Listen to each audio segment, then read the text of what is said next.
Okay, here is a little bit of Galaxy Chomp gameplay. We'll just start up the game. I was actually in the middle of one already, so we start out under attack. But that's perfect, so now you can see some flying around and an enemy ship shooting at us. So he's got a short-range beam weapon, so it can only fire at us when we get really close. We don't have anything, because I started us out with nothing. I don't know why I did that. But that's the way it is. I also, while I was flying around in the game, wanted to touch on a few points. There's some questions that I have been asked a couple of times now, and I wanted to try to make sure that I answer all of them in this video.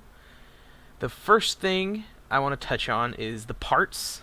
Every ship has some part slots, and each slot has a category, like weapon, defense, movement, that sort of thing.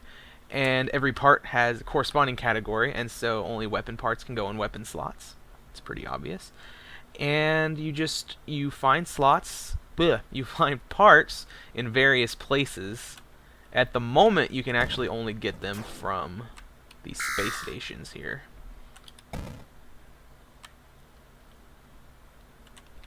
Actually, here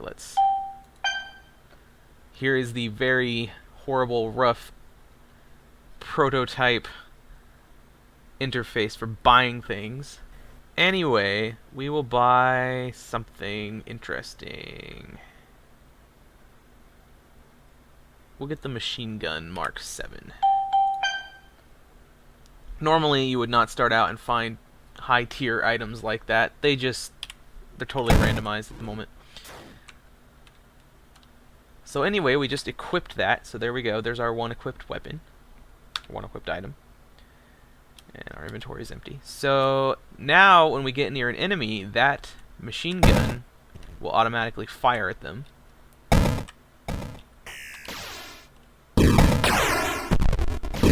And all of the projectiles, the missiles, the bullets from the mass drivers, all of that stuff is physically simulated in the game. So when a bullet hits you, it actually hits you. You have to actually be hit by it to take damage from it.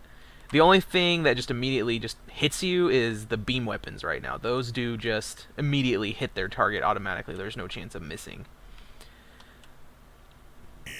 And ships can crash into each other, as you just saw. That one killed the other one when it ran into it. Yeah, and there we go. We took that guy out. So, I think we pretty much... Oh, yeah, you can run into space stations too, and things actually transfer some of their speed to other things when they hit them. So somebody hit that space station, and now it is floating, drifting away into the night. So parts is what I was talking about before that action occurred. I think I pretty much covered it. You equip them in the slots that correspond to the category of the part. There's weapon, defense, movement, assistance, and the creatively named Other category. There are a number of weapons. At the moment, there are 3 missiles, 3 mass drivers, 3 beam weapons, 3 torpedoes, and 3 plasma weapons, I guess. I haven't really given them a name, but yeah, we'll call them plasma weapons. They're basically, they deal energy damage, but they fly through space as an object that's simulated in the game instead of immediately doing damage like a beam weapon. So that's parts. It's pretty simple. There will definitely be a prettier interface for switching your parts out on your ship.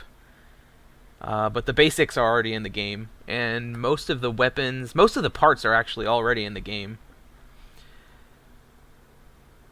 These graphics, by the way, are all placeholder graphics.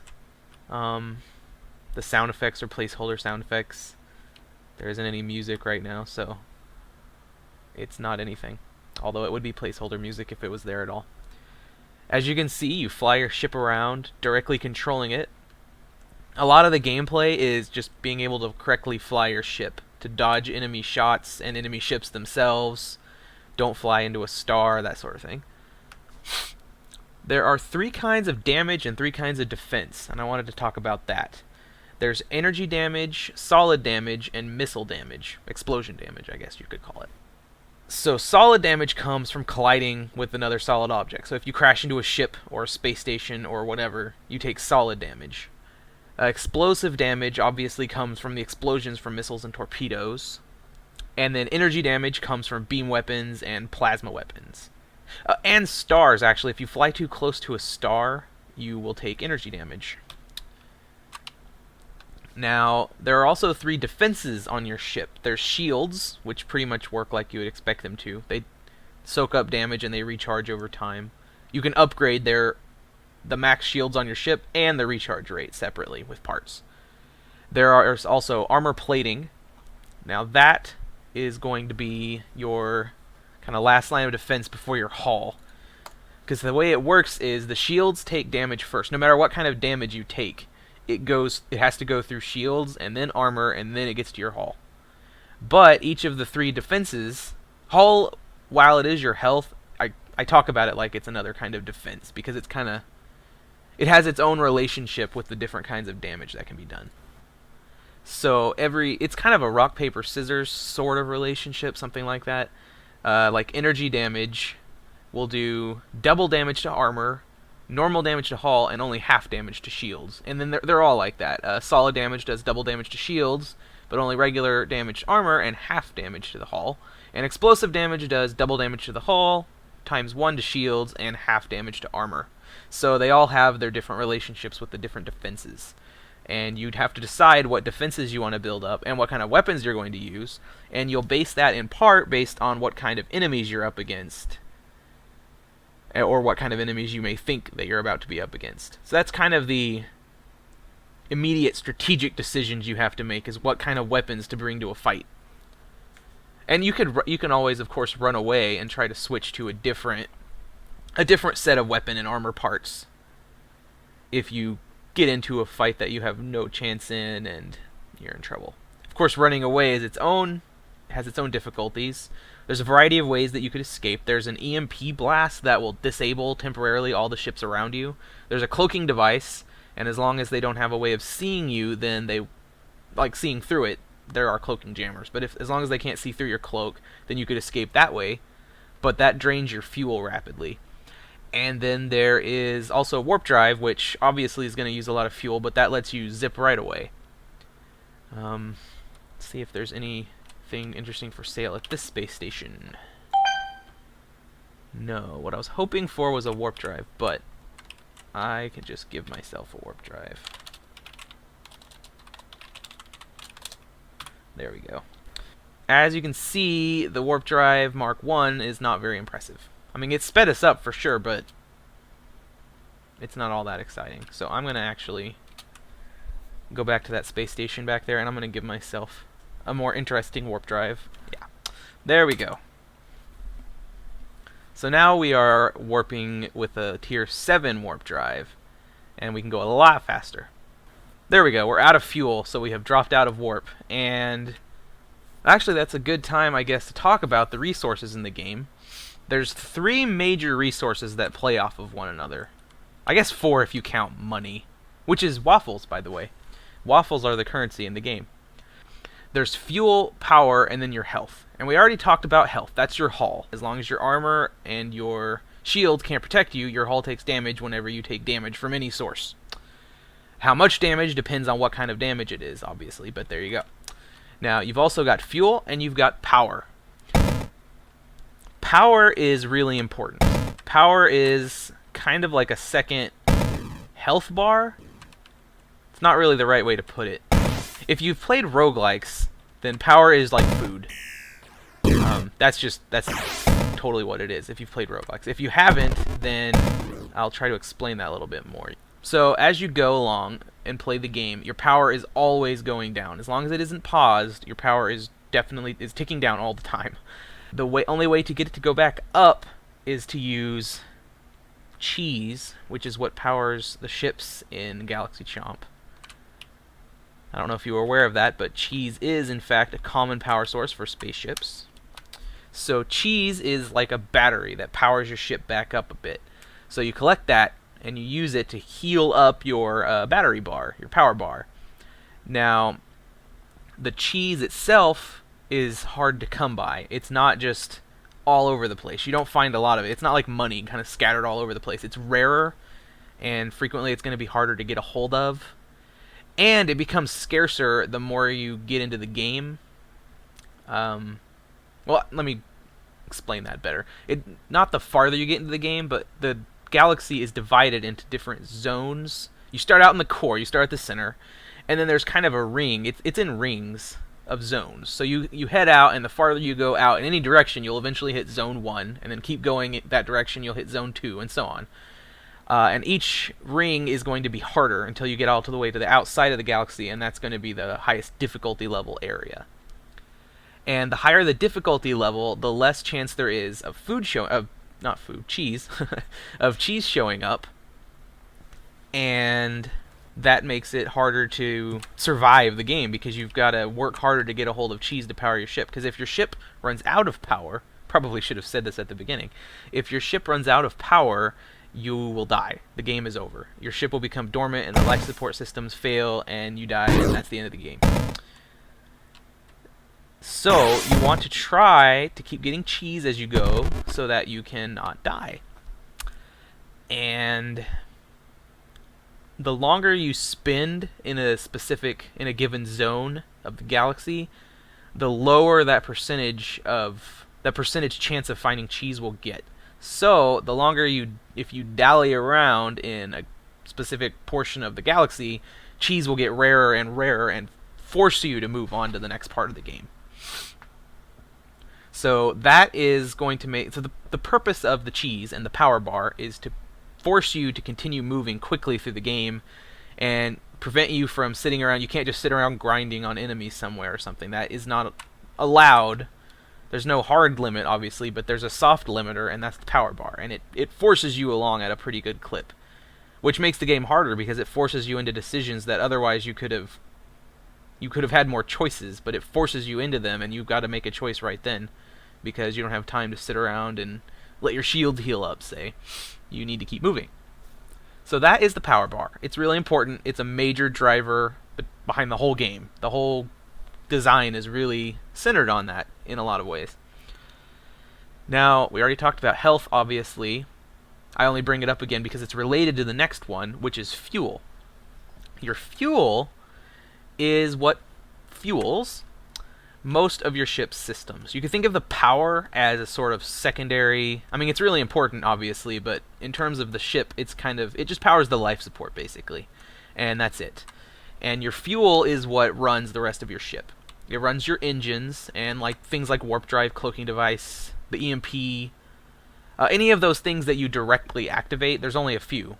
Any of those are going to use up a lot of fuel. And then your indirectly activated things, like your weapons that you equip that fire on their own, those are going to take up some some fuel. Your weapons and your other independently firing parts are going to take up some fuel. Kind of like moving around. That just takes up a little fuel because you're going to be doing it all the time, so it can't take up too much. But it does eat away at your fuel. There is a way to toggle... There's a toggle that will turn all your weapons and things of that nature off so that they will not independently fire until you turn it all back on. So that you can conserve fuel. Or hold your fire, say, if you're a boat, you wouldn't want to be shooting at anyone. Oh, and I died. At the moment, when you die, this is what happens. Nothing much. It just stops. But we will bring me back. That blue beam there, if you saw it, was the space station. It actually is equipped with a point defense, and it was shooting down one of those missiles that was targeting me. So that was friendly of him. So all your ship's systems and all your activities, indirect or directly controlled, are going to be using up fuel, more or less. That's pretty much the case. To get more fuel, you have to go to a star, you have to find a star, and then you have to fly within a certain radius of that star, and your ship will automatically scoop hydrogen from that star and replenish your fuel supply. The downside there, the limiting factor that prevents you from always just maxing out on fuel if you come across a star, is you take energy damage from the star in the same radius. Like, the same distance from the star that you have to be to collect fuel will also do energy damage to you. So there's a trade-off. The more fuel you collect, the more damage you will take. So you basically are spending health to purchase fuel, essentially. Health, by the way, can be repaired, along with armor, by a couple of different just consumable items that you can find out in the game or buy in shops.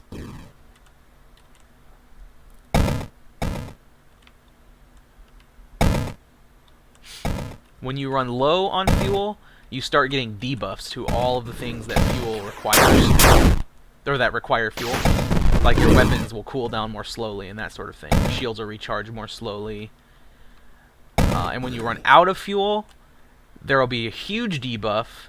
At the moment, at least, the way it's working is that your weapons will still work. They'll just be majorly debuffed. And directly controlled things like a warp drive or cloaking device, those will be completely unavailable when you are out of fuel. You're also much slower at sublight speeds when out of fuel, or when low on fuel. So you want to keep your fuel supply high. So basically, the way all the resources work is health punishes you, essentially. This is going to sound, the way I'm wording this is going to make it sound horrible, but health punishes you for trying to do anything. Because you take damage trying to fight enemies or gather fuel. So health punishes you for doing things. Power punishes you for standing still, because it's always running down and you'll die if it runs out, just like health.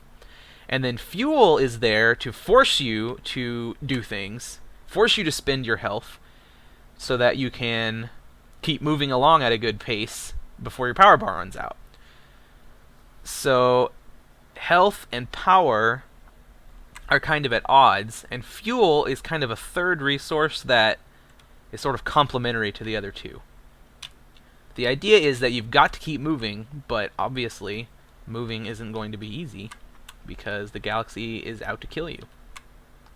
I think that is all of the topics that I wanted to cover, and before I end the video, I think I will show like a little battle between some friendly and non-friendly ships.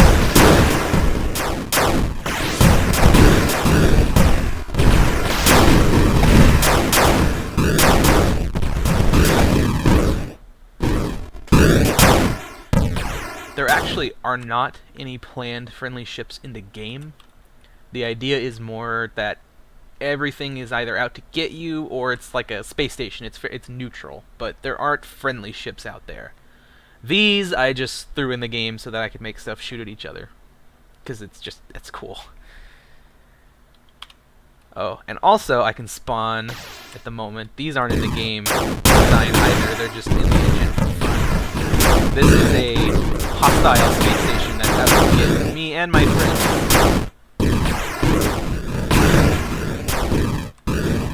And it has a ridiculous amount of health and weaponry.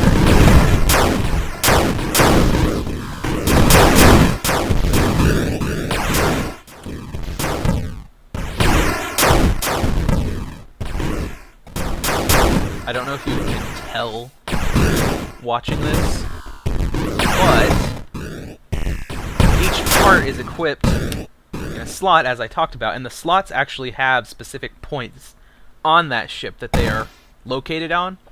So, say like this big ring of torpedoes that the space station is shooting, that part is located at one end of the space station. So whenever you equip a part into a slot, if it's a weapon or something that shoots something, you can, or emits anything, you can see that thing coming from wherever that slot is on the ship. Unless you're talking about something really large like the space station, it doesn't make a huge difference gameplay-wise, but it looks a lot cooler. And I mean, it does technically make a difference where something originates from, but it's not a huge thing. It's more just for looks. Oh, and I'm dead. So I'm going to scroll around with my movement keys since there's no me to see. And that, I think, is where I'm going to conclude this video. I hope that this has answered some of your questions, if you had any, about Galaxy Chomp, and I hope that you will continue to watch as we update the game and post more information. I plan on putting up a prototype of the game fairly soon. I want to get something that I'm more happy with showing before I put it out there for all the world to break. But I do intend to do that pretty soon, and we really want to see what people think about it, and we're hoping that that will give people a much better idea, being able to actually get their hands on something. A much better idea about what the game is, and also that it does in fact exist, and I'm not just making it all up. We hope that if you're watching this and are not already a backer, that you will consider pledging to the project if you find it interesting at all. And if you are already a backer, then thank you very much, and we will definitely be putting out additional updates that you can see very soon. Thank you for watching.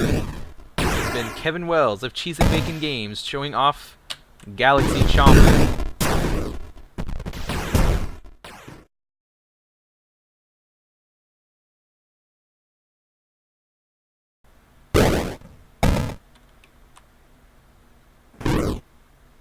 So we killed that ship by crashing into him.